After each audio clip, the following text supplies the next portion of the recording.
అందరికీ నమస్కారం. Jamie Prem's YouTube ఛానల్కి స్వాగతం. రామాయణ గాథ ఈ ఎపిసోడ్ ఇంతకుముందు జరిగినటువంటిది కొంత గుర్తు చేసి ఆ తర్వాత నుంచి మళ్ళీ మనం మొదలు పెడదాం. ఈ వాల్మీకి అంటే దారులు కాచి దొంగతనాలు చేసే సమయంలో ఉండగా నారద మహర్షి అటువైపుగా ఆ అరణ్యం వైపు వస్తారు. వచ్చి ఒక సాధారణ మనిషి రూపంలో ఆయన వచ్చాడు. ఆయన్ని దోచుకోవడానికి ప్రయత్నించాడు. ఈయన అంటే వాల్మీకి ముందు ఉన్నటువంటి అంటే అతని పేరు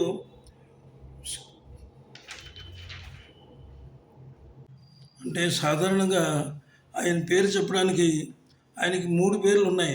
తల్లిదండ్రుల పేరు పెట్టిన పేరు ఒకటి, తర్వాత పెట్టిన పేరు ఒకటి, కరుణాకరుడు అనే ఒక పేరుతో ఇప్పుడు ప్రస్తుతానికి అతను కరుణాకరుడుగా చాలామంది అవుతున్నాడు.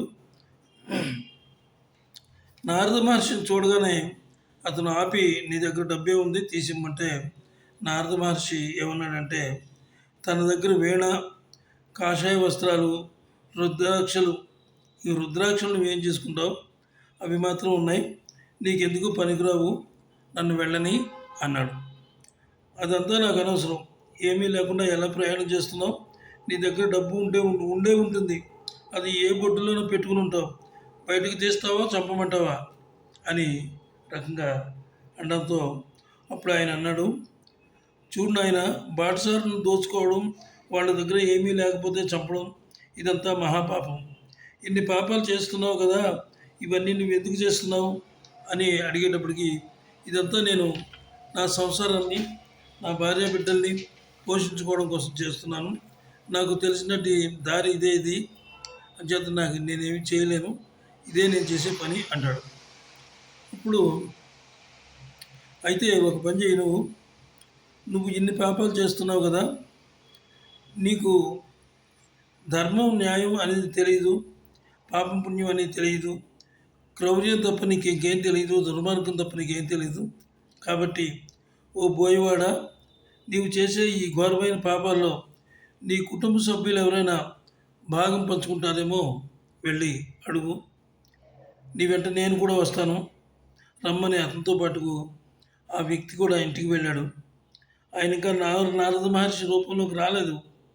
అక్కడికి వెళ్ళేటప్పటికి రత్నాకరుడు భార్య బిడ్డల్ని, తల్లిదండ్రుల్ని అందరినీ కూడా అడిగాడు, నా పాపంలో మీరు పాలు పంచుకుంటారా, మిమ్మల్ని అందరినీ నేను పోషిస్తున్నాను కదా అన్నాడు.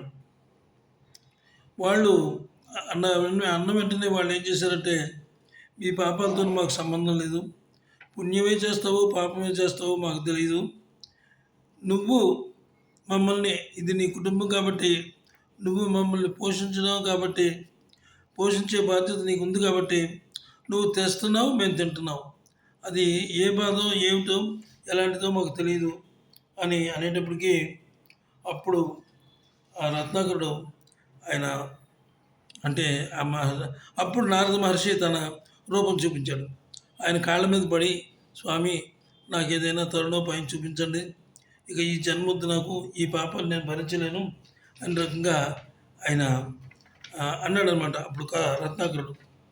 అయితే నీకు ఒక మంచి జ్ఞానానికి సంబంధించినటువంటి ఒక అంటే అది ఎలాంటిది అంటే ఒక మంత్రాన్ని ఉపయోగిస్తాను నీకు, ఆ మంత్రం వల్ల నువ్వు మా గొప్పవాడు అవుతావు అని చెప్పాడు.